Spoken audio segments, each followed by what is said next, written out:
Hello, welcome to my channel. Last video में हम लोग का टॉपिक चल रहा था ट्रिग्नोमेट्री और उसमें एक्सरसाइज 8.1 के क्वेश्चन नंबर 1 और 2 मैंने लगा दिए थे।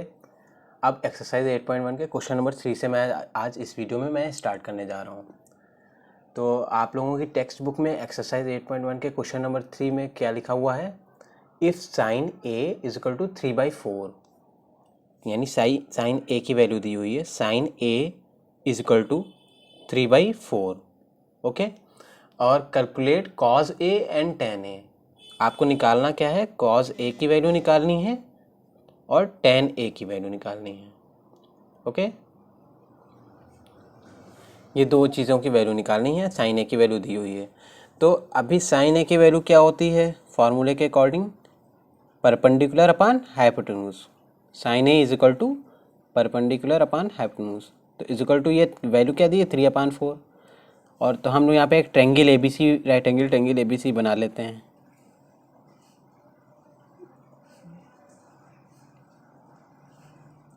तो परपेंडिकुलर इसके according sine A is equal to perpendicular upon hypotenuse है, तो परपेंडिकुलर क्या हो गया? 3 हो गया, यानी कि ये 3 हो गया। ठीक है, और हाइपोटेन्यूज क्या है? 4 है, यानी ये ए सी लाइन 4 हो गई। अब हमें ये ए बी लाइन पता करनी है, तो हम लोग क्या करेंगे? हम लोग पाइथागोरस थ्योरम लगा लेंगे। तो लिखेंगे बाई पाइथागोरस थ्योरम।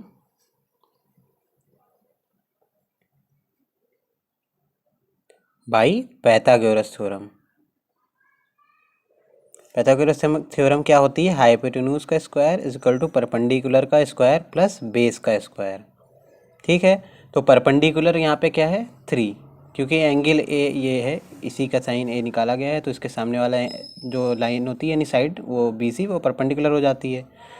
तो 3 का square is equal to sorry, ये हाइपोटेन्यूज को ए सी है ना, ए सी यहाँ पे 4 का स्क्वायर, परपेंडिकुलर का यानी 3 का स्क्वायर यहाँ पे हो जाएगा। ठीक है, और प्लस बेस का स्क्वायर, बेस निकालना है। ठीक है, तो 4 4 ज़ा 16 इज इक्वल टू 3 3 ज़ा 9 प्लस बी स्क्वायर।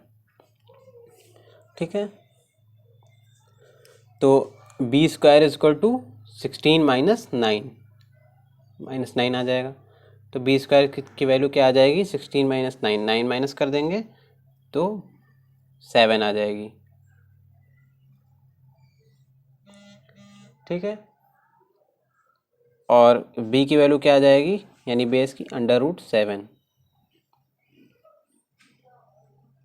बेस की वैल्यू √7 आ गई।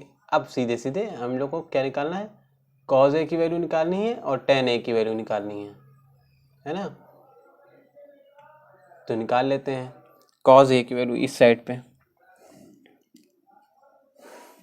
कॉज ए की वैल्यू क्या होती है? Base upon hypotenuse. तो बेस क्या है? √7 है, और हाइपोटेन्यूज क्या है? 4 है। तो यही हो जाएगी कॉज ए की वैल्यू। फिर उसके बाद कौन सी वैल्यू निकालनी है? टेन ए की।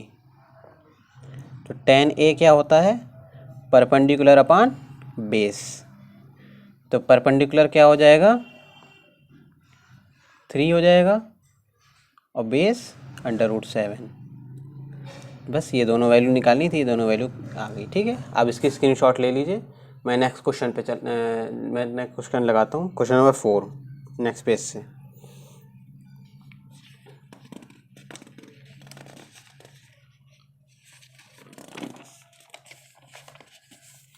क्वेश्चन नंबर 4 क्या बोल रहा है? Given 15 cot a is equal to 8। 15 cot a is equal to 8, ये गिवन है, और निकालना क्या है? Sine A and sec A. Sine A और सेक ए। ठीक है, ये क्वेश्चन मार्क है, निकालना है। तो 15 cot a गिवन है ना? तो उससे क्या हम निकाल सकते हैं? cot a की वैल्यू निकाल सकते हैं, क्योंकि 15 मल्टीप्लाई में 15 डिवाइड में आ जाएगा। तो cot a की वैल्यू क्या हो जाएगी?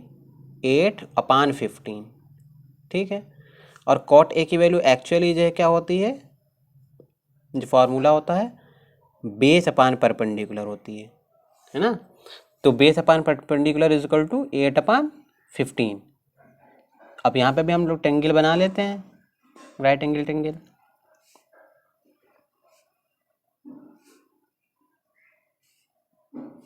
तो ए एंगल ये हो गया, और कॉट ए यानी बेस अपान परपेंडिकुलर, तो बेस क्या है ये, तो यानी 8 हो जाएगा ये, और परपेंडिकुलर यानी इसके सामने वाला यानी 15। ठीक है, तो अब हमें हाइपोटेन्यूज इस बार निकालनी है, तो फिर से यही हम क्या करेंगे, बाई पाइथागोरस थ्योरम लगा देंगे। बाई पाइथागोरस थ्योरम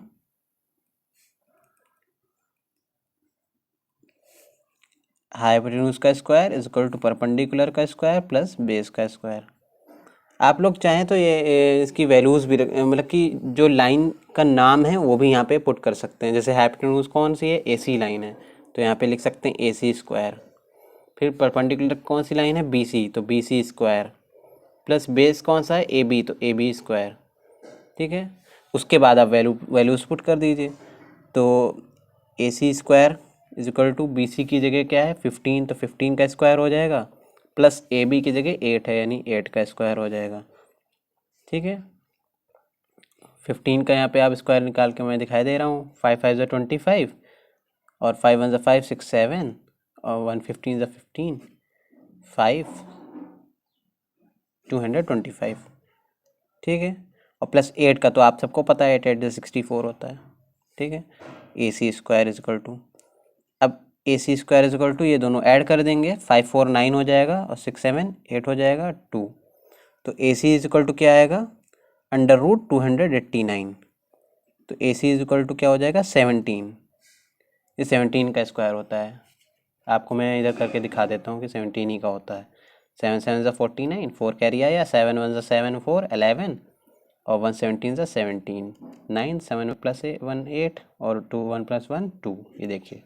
ठीक है, 289 आया, तो ये 17 यानी कि हाइपोटेन्यूज आपका क्या हो गया, 17 हो गया। ठीक है, अब हमें निकालनी किसकी वैल्यू थी, साइन ए की और सेक ए की, तो अब बहुत ईजिली निकाल सकते हैं। अब तो खाली आपको फार्मूला लगाना है, तो मैं नेक्स्ट पेज से यहाँ पे दिखा देता हूँ। साइन ए की वैल्यू क्या होती है, परपेंडिकुलर अपान हाइपोटेन्यूज।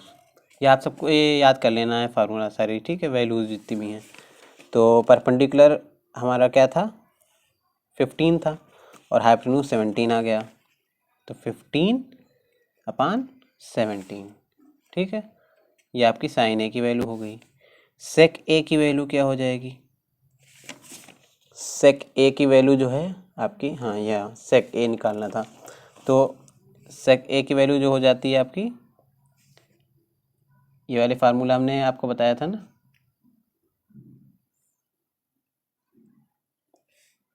तो सेक जो होता है वो कॉस का उल्टा होता है।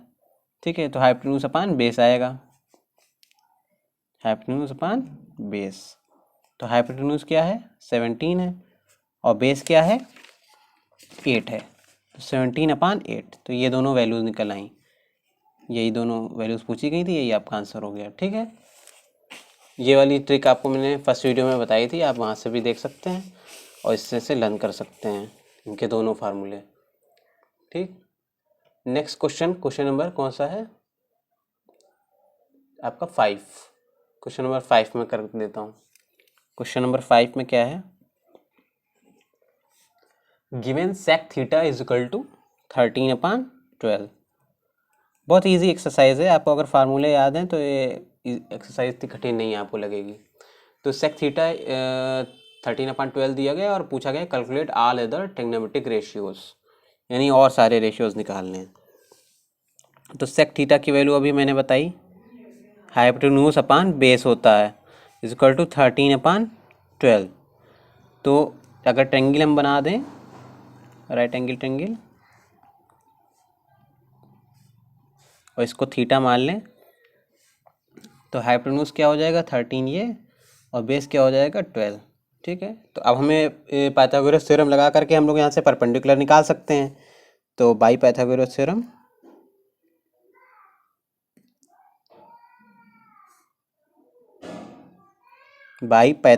थ्योरम हाइपोटेन्यूज का square is equal to perpendicular का स्क्वायर प्लस बेस का स्क्वायर।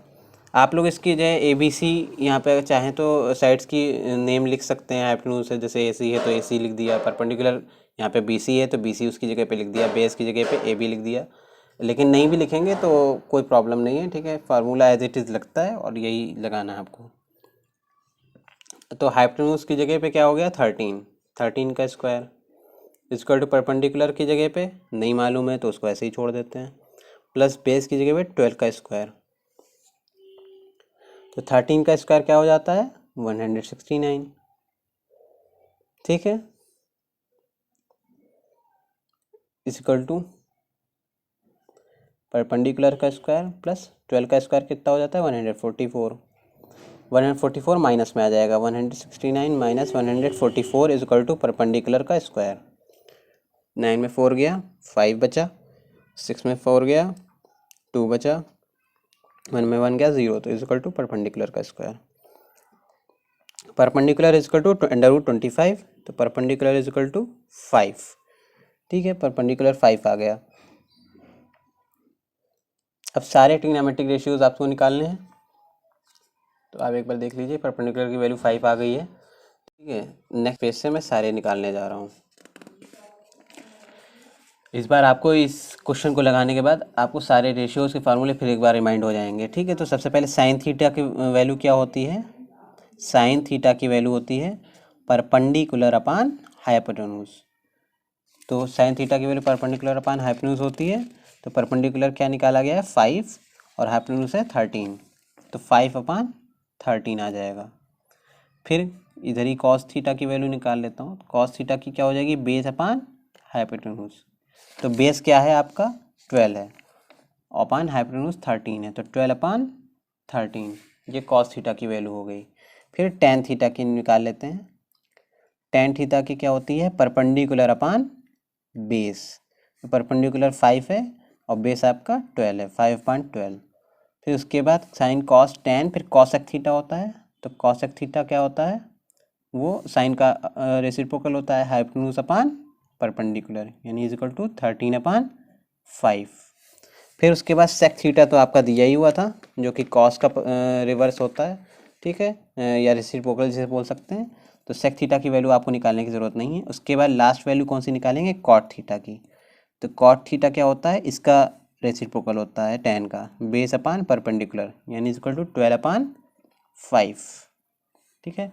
तो यही सारे जो आपके आए हैं ये सारे रेशियोज यही पूछे गए थे और यही आपके आंसर हो गए, ठीक है। तो ये आपका क्वेश्चन नंबर 5 भी कंप्लीट हो गया। आप एक बार देख लीजिए, स्टार्टिंग से यहाँ से स्टार्ट किया था मैंने, सॉरी, हाँ ठीक है। और उसके बाद इधर सारे रेशियोज मैंने